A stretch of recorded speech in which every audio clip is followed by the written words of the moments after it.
We go out, we see exquisite beauty in nature. On the other side, we see signs of these threats, signs of struggle. We see degradation of nature. We see environment which is taking a beating. This sort of a contrast made us look into it at a greater depth. Focus is very simple. If I describe the untamed earth, in a nutshell, I would say it is biodiversity, environment, and us. Over a period of time, what happened was we saw degradation. We saw how our biodiversity was getting affected. We also saw a disconnect. This disconnect and alienation from our natural world seemed rather pronounced in the urban context. And this is what we decided to address. Whatever is good for our biodiversity, whatever is good for our natural world and environment is good for us as well.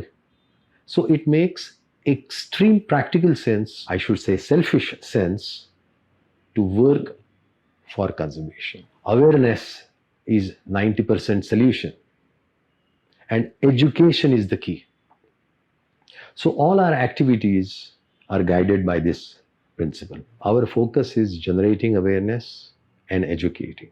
So all the activities are geared up and created to fulfill these goals.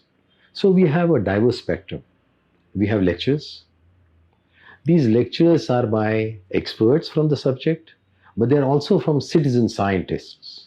They're from serious enthusiasts. We have field trails, because ultimately you have to go out there, outdoors, to experience and see the connect between the flora and the fauna. The field trails complement our lectures. Typically, we have a field trail which follows a lecture, so as to reinforce the classroom study with on-field activities. We have a variety of workshops.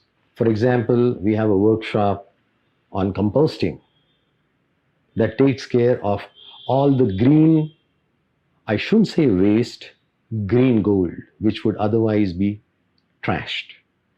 Once this is composted, it is such a beautiful nutrient for a small little plant which can be grown in your balcony, in your windowsill. You can have a beautiful kitchen garden. So it is an end-to-end solution. No green residue leaves your house. And this can be done at an individual level, at a community level, at a society level, and even implemented on a larger scale. So these are workshops.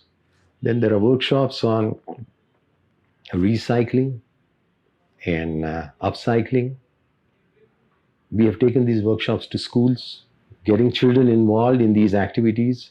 So then there is a utilization of a certain commodity which would have been wasted. We have nature clubs that we have set up in schools, wherein children come together and work towards understanding as well as implementing nature-related activities. Educational exhibition is one important aspect of our programs.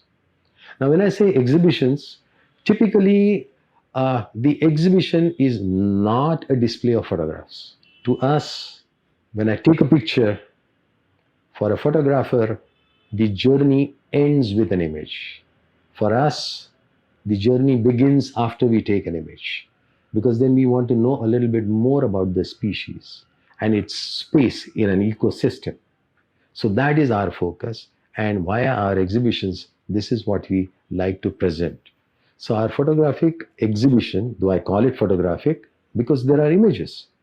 They are typically a blend of images with some explanatory text. These are at different venues.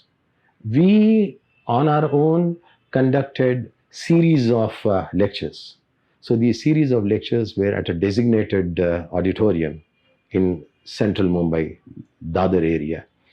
And over a period of time, we have looked at diverse aspects of our natural world, whether it is the world of insects, their role, the world of butterflies, how to look at them, the world of birds, or groundwater, which is such an important thing, which is happening right now. We have gone to different institutes, whether it is in schools or colleges.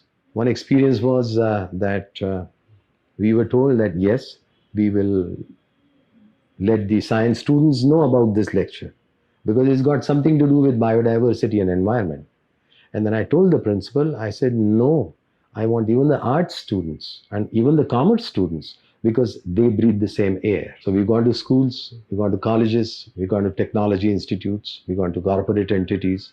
We've gone and spoken at an assembly or gathering of homemakers like a Bhagini Samaj, not just in an urban context, but even in a rural context. A field trail is extremely important because no amount of theoretical input can compensate for an on-field experience.